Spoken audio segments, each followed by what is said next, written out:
magandang gabi sa lahat ng makapanood ng aking video ngayon. Saan ka mang sulok ng mundo, anong oras man sa inyo ngayon, araw man, umaga, or gabi, kasi dito po sa Pilipinas ay gabi. So, magandang gabi po sa lahat, guys. Ngayon pala, guys, no, habang nag-video ako, first time ko nag-video na nakatayo. Ah, ang akin, sorry guys, bulol si Florindang Bisaya. So ang akin palang video ngayon guys no ay tungkol naman ito sa aking sari-sari store. Magbibigay lang ako ng ano bang title nito? Ano ang dapat mong gawin sa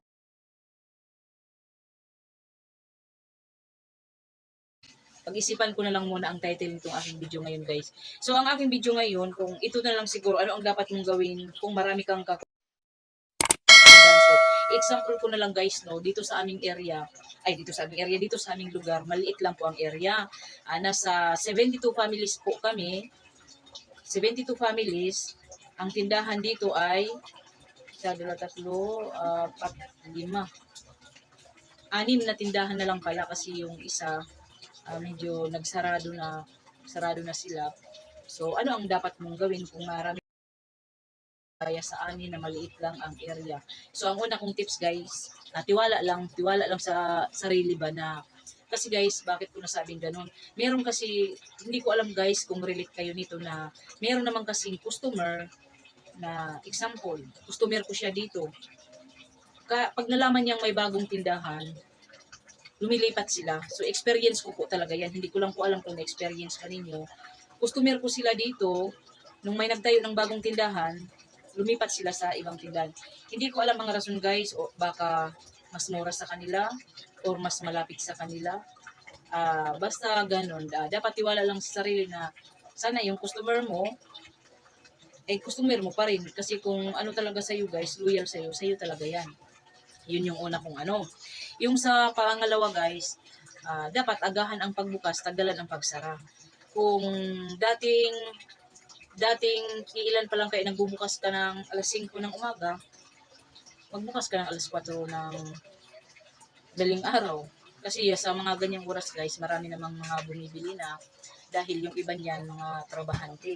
Kung nagbubukas ka dati ng alas 4, gawin mong alas 3. So, ganun po guys, kung nagsasara ka ng alas 10, magsasara ka ng alas 11. So, agahan po ang pagbukas, tagalan ang pagsara. So, ayun po yung pangalawa kong parang pangalawa kong tips. So, parang ganun guys. Pakikisama or yung pangatlo, dapat pakikisama or dapat marunong kang makisama sa yung mga kapitbahay or sa iyong customer.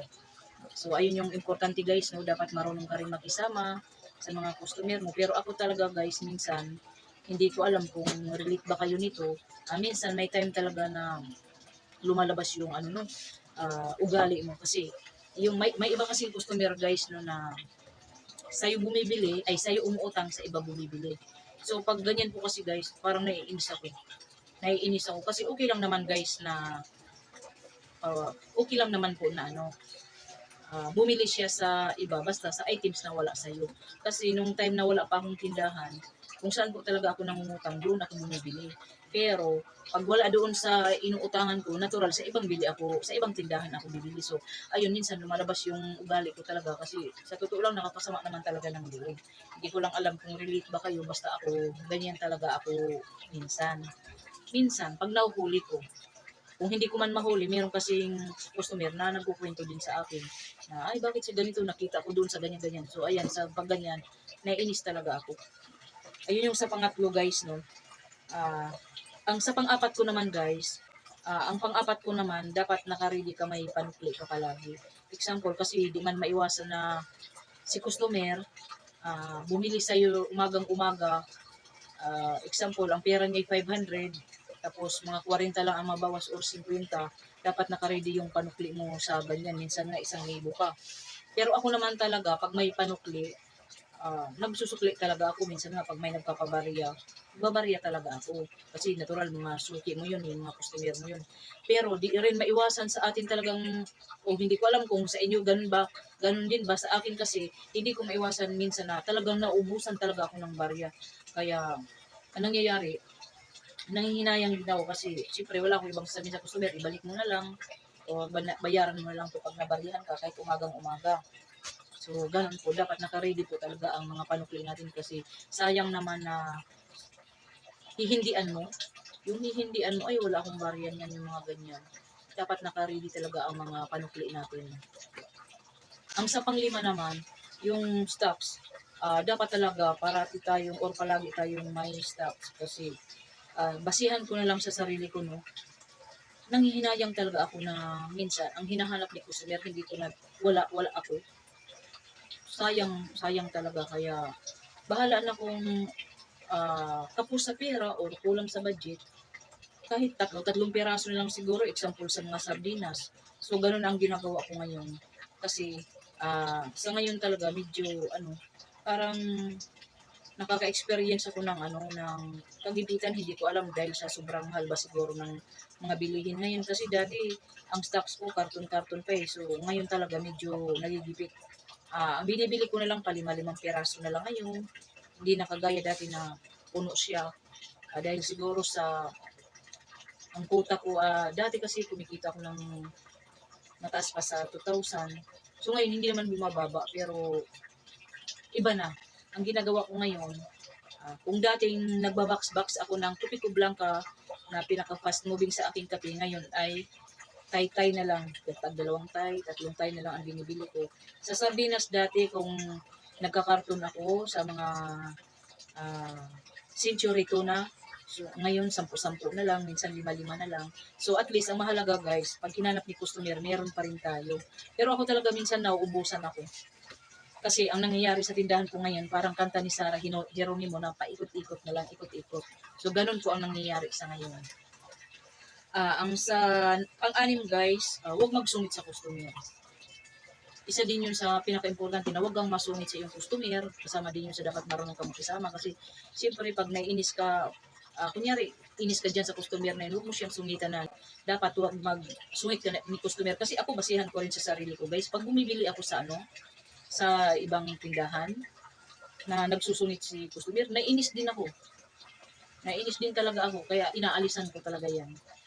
Dapat huwag natin sungitan si customer kasi doon tayo kumikita. Dahil sa kanila, kumikita yung tindahan natin. Yun din yung sinasabi ko sa mga anak ko, guys, na huwag sungitan, bata man o matanda, entertainin ng maayos. Kasi kung susungitan mo yan, aalis sa'yo yan, lilipat sa ibang tindahan yan. Hindi lang naman ikaw ang may tindahan. Maraming may tindahan, ba't magtitiis pa sa'yo? So, ganun. Yun ang sinasabi ko na huwag magsungit sa customer. Lalo na sa mga bata, dapat pakisamahan mo yan. Kasi minsan, dito sa amin, tinatanong ko minsan, bakit dito ka bumibili, may tindahan naman malapit sa inyo? Alam mo, ang sagot ng bata, ayaw ko doon kasi ganito, ganyan, pinagalitan mo, ganun. Kaya, sample lang yun, guys, dapat huwag magsungit kay customer. Ang sunod naman, guys, huwag paghintayin ang customer. Dapat, kumilos ka kaagad. Pag may sinabing pabili, lapitan mo agad sa customer kung anong bibili mo. Kasi may ganong rin, guys. May ganon ding experience ko rin yan. Ilang beses ka magtawag na pabili, hanggang magtatlong pabili ka, wala pa rin wala pa rin umiimik. Paano pag nagmamadali ka? Yun ay experience ko rin dati noong time na nagtatrabaho pa ako. Tatlong beses akong pabili, pag walang umiimik, aalisan ko yan. Kasi ang katwiran ko, bakit ikaw lang ba ang tindahan? O ganon ang nangyayari. Kaya wag mong pahintay ng matagal si customer. Dapat anuhin mo kaagad. Pag nakarinig mo lang ng isang beses sabing pabili, tayo ka kaagad, entertainin kaagad si customer. Ayan din yung sinasabi ko sa mga anak ko. So itong lahat ng mga sinasabi ko ngayon, guys, binabasihan ko rin to sa aking experience kasi ganyan din yung sinasabi ko sa mga anak ko na pag si customer ay magsabing pabili, tayo kaagad, hindi ba magpapalinga sa cellphone. So, wait lang, guys, may bumili pa.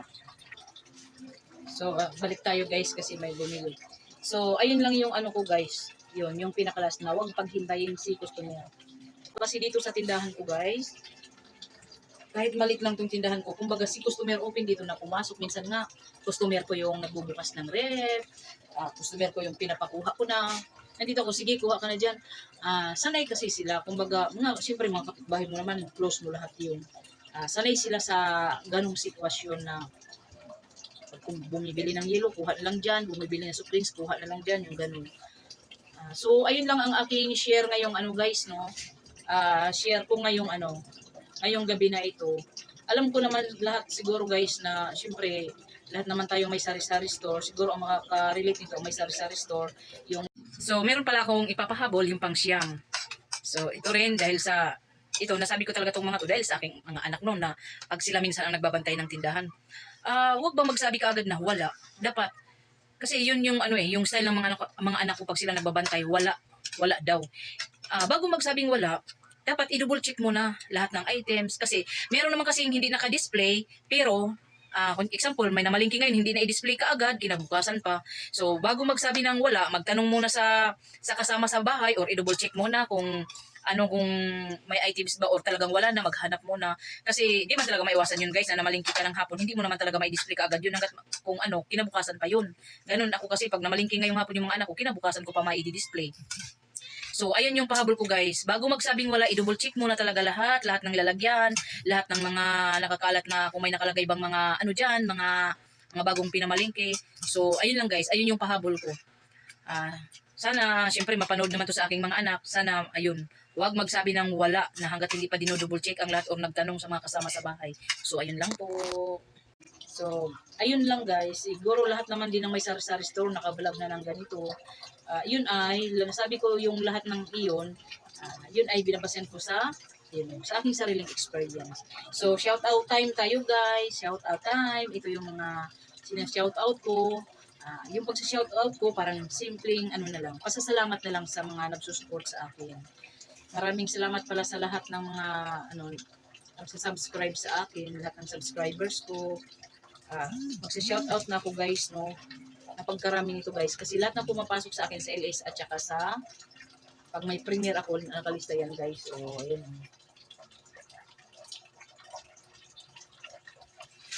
So magsa-shoutout ako guys. So unahin ko muna si Sir Kuya Nesnoy.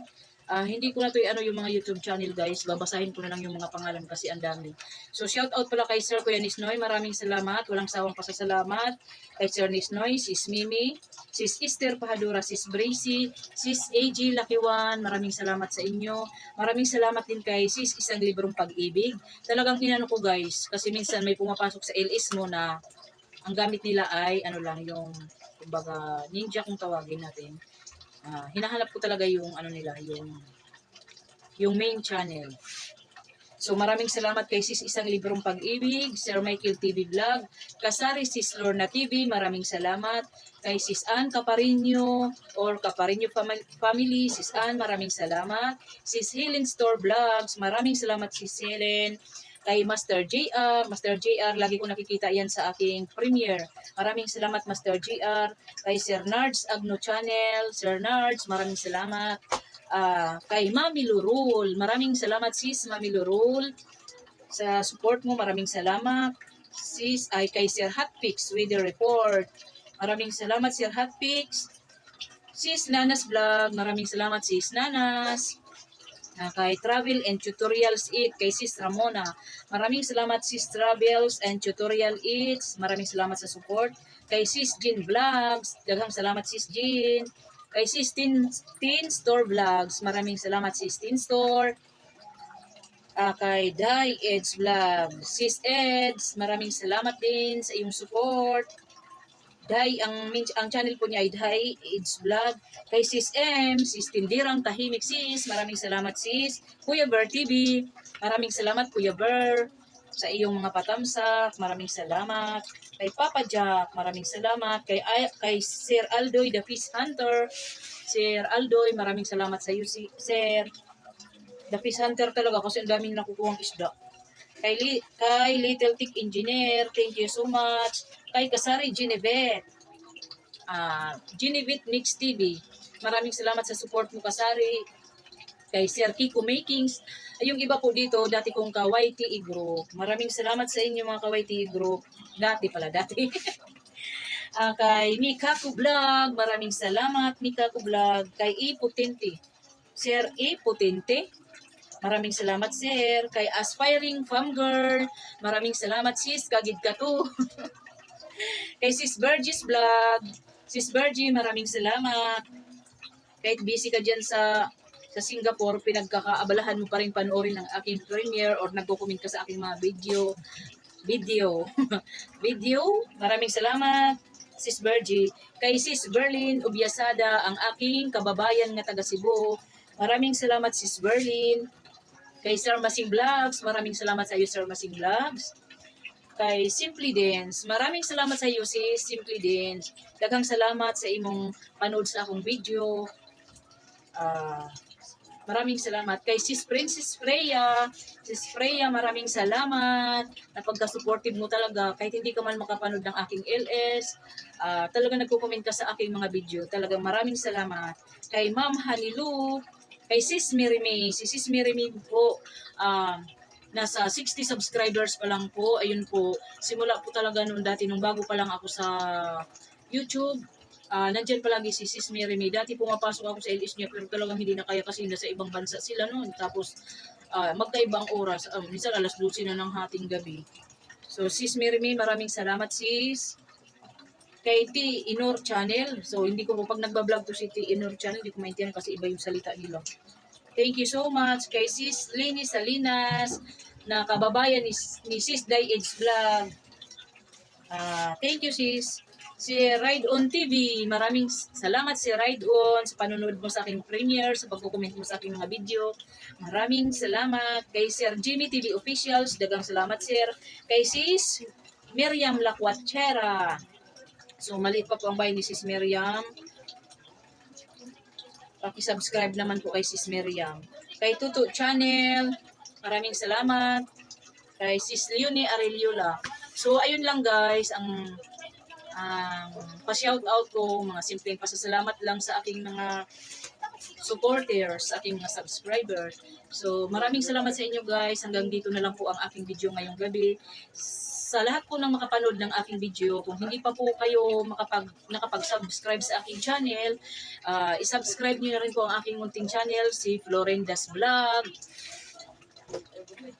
Isasali ko na rin yung channel ng aking kapatid, si Inday Laagan. So, ilan pa rin po yung yung bahay niya. Maliit pa lang po, wala pa sa 100. Bakit yung takpan mo yung mukha mo? Sabihin mo dito, shout out na sa channel ng aking Mama Inday Laagan. Hello. Shout out sa mama ko, Inday Laagan. Follow niyo po siya. Follow, subscribe po. So, ayun lang guys. At ang channel sa aking anak na sa ngayon ay hindi pa po siya nakakapag-upload, siguro hindi pa nakakadalaw sa inyong mga bahay. Dahil po siya ay graduating na sa grade 12, medyo nabibisi po siya sa ngayon. So, ayun lang guys. Ang dami ko nang sinabi. Ang haba na ng aking video ngayong gabi na ito. So, maraming salamat po sa inyong lahat. Magluluto pa po ako ng aming panghapunan na ulam. So, ayun lang. Maraming salamat sa ulitin. Bye-bye po.